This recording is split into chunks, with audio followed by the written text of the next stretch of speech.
pretty shortly after I have gone full-time on the projects. So I jumped from 3K at the beginning of 2020 to like 8K MRR at the end of 2020. Hello and welcome back to Indie Bites, the podcast where I bring you stories of fellow indie hackers in 15 minutes or less. Today I'm joined by Patrick Posner, who is the creator of a portfolio of WordPress plugins which have been downloaded almost 1 million times and making him $12,000 a month. Patrick went full-time indie in 2020 and since then has both grown very quickly and then scaled back his operations to build the best sort of life for him. I love these types of stories of relatively unknown indie hackers who are just creating the dream lives themselves with internet businesses. If you've been tuning in to my 2 per week Indie Bite schedule over the past couple of weeks, you would have heard me wax lyrical about our sponsor, Ahrefs. But I'm yet to bump into an indie hacker who has not seen success when they've invested into SEO. And today's guest, Patrick, is no different. So I do encourage you to give it a try to see if you can start to get some of that free organic traffic. Now, the first step is to do an SEO audit. You can see which keywords your pages are currently ranking for, understand how Google sees your content, and discover how making changes on your site can help blow up your traffic. Head to ahrefs.com/webmastertools to try it out. That's ahrefs.com, and there's a link in the show notes so you can click and go straight there. Let's get into this episode with Patrick. So Patrick, welcome to Indie Bites. How are you doing? Oh, I'm doing good. Let's talk about you. What were you doing before being full-time indie in 2020? I was employed as one of the biggest companies here in Europe producing WordPress plugins as a full-time business. And I started my first plugins on the site and started to making, I don't know, $300. But at least it was something where I could see, okay, people paying actual money for solutions they need to solve within their website. And I do love like complex products. So the first product I started out with was about password protection. And people were already familiar with, okay, you can add like a password and it unlocks something and oh, it's cool. So I went full ahead and thought, okay, maybe we should offer password protection on a military standard level. So with the highest encryption possible and with all kinds of fancy features. And people were just blown away by, okay, this is just a WordPress website. But I even found like hacker forums trying to unlock the content and try different things to avoid the protection. And it was such a great feeling to actually read in that forum that people weren't able to hack it. So that was kind of the starting point, and all products following from that followed a similar pattern. So I started with password protection, then moved to file protection, and my most popular and also the newest one is Simply Static, a static site generator that is built for people that are not going to open a code editor and pushing markdown files or any of that. They just want to use WordPress, publish their content, and Simply Static handles the rest. So it automatically converts it and you can publish it almost for free on Netlify or GitHub Pages. So that makes sense with your background working for a big company making WordPress plugins. Now, Patrick, often people, when they're doing something every day, they make their side project about something different. But you seem to did more of what you were doing in your day job. Did you not want an escape, or did you just really believe in the WordPress plugin market? Kind of. So I also started some Zest projects on the side, but all of them are pretty much failed miserably. So we have like 0 users and the server costs like $100 a month and no one is interested. And I barely starting to know how marketing as a tool works. So I had absolutely no idea. I thought, okay, I put this online. People spend all their money on it. They will love it. And that doesn't work. So with WordPress, you have like the WordPress org repository, which is kind of like the app store for mobile apps. And you have at least a starting point for marketing. So people organically find your plugin, download it, install it, and maybe upgrading to the pro version later. Now, on your website, you say that your WordPress plugins have been downloaded almost 1 million times. 830,000 times. That's a lot of downloads, Patrick. Is that all coming from the WordPress repository, or do you have like separate channels for marketing to get those downloads? The number itself is just from the WordPress org repository. It don't even count the pro versions. So each time someone upgrades from the free to the pro version, I most likely lose the download within that number. So we are way closer now to 1 million downloads. So WordPress org is one of the main marketing channels right now. The other one is my website. So I invested pretty heavily in SEO and writing tutorials.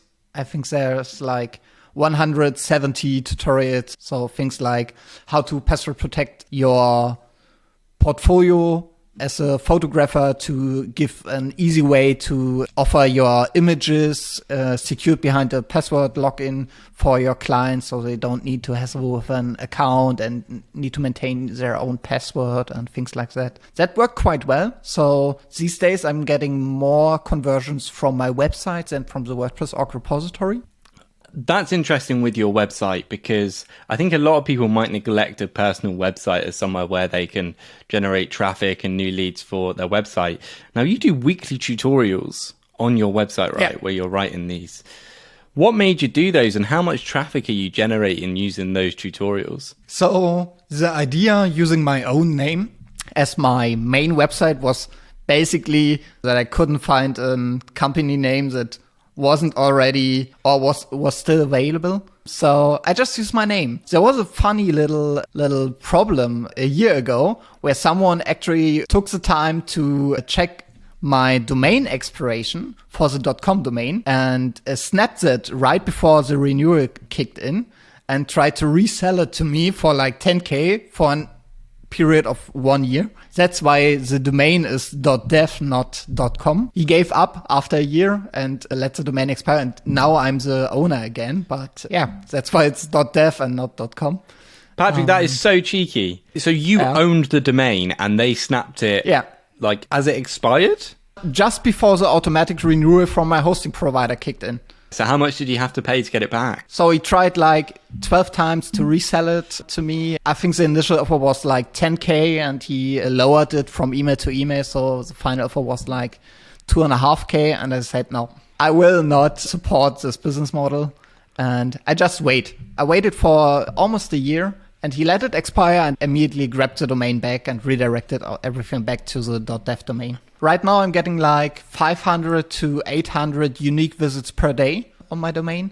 And the conversion is pretty high. So I'm kind of tracking if you read the article completely or just the introduction, and like 65% reading the entire article. And there's a little call to action at the bottom where you can sign up for a free trial for the particular plugin. And I have like 10 to 15 sign-ups for the free trial per day, which is pretty great. And the conversion from the free trial to the paid version is almost 35%. That worked really well as a marketing channel for me. Are you searching out for these in Ahrefs to find keywords, or are you just doing what you think might be useful and it's generating organic traffic? I started just like everyone is doing with blogging. So I thought, okay, maybe that would be a good idea, and maybe that. And once I got some money in the bank, I finally gone the step and afforded a yearly subscription on Ahrefs to get a better understanding about keywords and how all things work, and maybe keywords we don't even cover right now. And there's like billions of keywords I'm not covering right now, which would be a perfect fit for a specific product of mine. And that I'm trying to professionalize the entire business, especially this year, doing more marketing, using Ahrefs in a more professional way. So specifically creating keyword lists and tracking competitor positions for specific keywords to grow that business to the next level, basically. Now, I've noticed that your pricing model for all of your plugins are sort of yearly subscriptions instead of monthly. Is that across all of your plugins? Yeah. So yearly payments are quite common in the WordPress product space. It's kind of what people got used to over the last years. I tried monthly payments, but in the end, it never really worked out. So you had like a monthly payment plan and someone canceled like after 4 months. And still use the problem is that you ship the actual code instead of when you have a software as a service system, you own the code and someone subscribes to a tool and use it or not. But if you sell like a WordPress plugin or a theme or like any kind of downloadable software product, the customer has the code, and if he has the technical knowledge to trick it, he can basically strip out all of the security mechanisms for the license check. There aren't that many people doing that, but at least it's an option. And I have the feeling that if you have a monthly plan, people are more likely doing that instead of just paying their monthly fee, even if it's like $10 a month or so. With yearly, it's just not worth the hassle to remove all kind of security restrictions from the product, and instead they just pay their yearly payment. And the churn is quite low. The average customer stays with my product for at least 5 years. I think it's not a lock-in effect, but it's good that these products are kind of complex. Let's take the password protection plugin, for example. It's just not worth it I have a competitor selling like $59 a year or so. Yeah. But the amount of work that needs to be done to switch from my product to their product is just not worth like $40 a year. So people like to stay and they appreciate the updates. And I have a security company regularly auditing all of my products for any kind of security risks that kind of ships as a additional service for all of my customers, so they can be sure, okay, when I got hacked, it's at least not from a product from that guy. So when you left your job in 2020, obviously that was COVID year, how much were you making from your plugins, and was it enough to sort of replace your salary, or were you taking a bet on yourself? It was kind of enough to get by. It was 3 or 4K MRR at that time. So it was enough to justify the decision to go all in on that. But I seriously hope for an increasement over time. And it really skyrocketed pretty shortly after I have gone full-time on the projects. So I jumped from 3K at the beginning of 2020 to like 8K MRR at the end of 2020. Oh, okay, interesting. So at the end of 2020, you were at 8K. I won't put in this episode if you're not comfortable sharing the numbers. You said you're at 12K now. That's not a huge amount of growth in the last year compared to the year before. Why is that? It's kind of on purpose. So my initial idea about my company was to have like a lifestyle business. Yeah. So I decided to step back in 2021 a bit and sold a couple of my projects to narrow down my portfolio of products. I added a permanent contractor to the team. She's writing content regularly. She basically covers everything regarding tutorials right now. I also started onboarding a freelance developer at the end of 2022 to help with Simply Static, basically maintaining the free version, handling bug fixes a little bit quicker. So for me, it's more important to have like a relaxed business type and not so much about the revenue. So, I mean, we're now at like 12K MRR and like 9K net revenue at the end of each month, which is way more than I would need to get by on a monthly basis. I do try to increase it now, but also balancing it out with the amount of work that needs to be done to increase that revenue.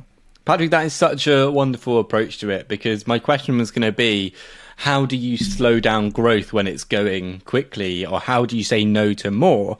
But you've made it very clear what your ambitions are, which is to optimize for a better, relaxed, calm life rather than scaling and trying to keep up with it, which I know some indie hackers can fall into the trap of. Now, you know how these podcasts end. Patrick has actually listened to the entire back catalogue of Indie Bytes. But for those listening, a book, a podcast, and an indie hacker from you, please, Patrick. Yeah, sure. So, a book. I have Why We Sleep from Matthew Walker. A podcast. The Bootstrap founder from Arvid Kahl is one I really love. It's also I think a lot of people who like Indie Bytes will love the Bootstrap Founder and Indie Hacker. There are actually two I'd like to recommend. One is Florian Mielke. Florian Mielke is a solopreneur building iOS apps. And another one I like to recommend is Leo I think it's Trio. He's the founder of codeforstartups.com. Patrick, thank you so much for your recommendations and coming on this episode of Indie Bytes. Yeah, thanks for having me. Have a nice day. Appreciate it. Thank you for listening to this episode of Indie Bytes. Don't forget to check out today's sponsor, Ahrefs, the best tool for growing your business using SEO. I've got a few exciting announcements coming up in the next few weeks, so make sure you follow me on Twitter so you don't miss out. I'm at Jay McKinven, or just hit the link in the show notes. Hope you're enjoying this twice weekly Indie Bytes content, and I will see you on Friday.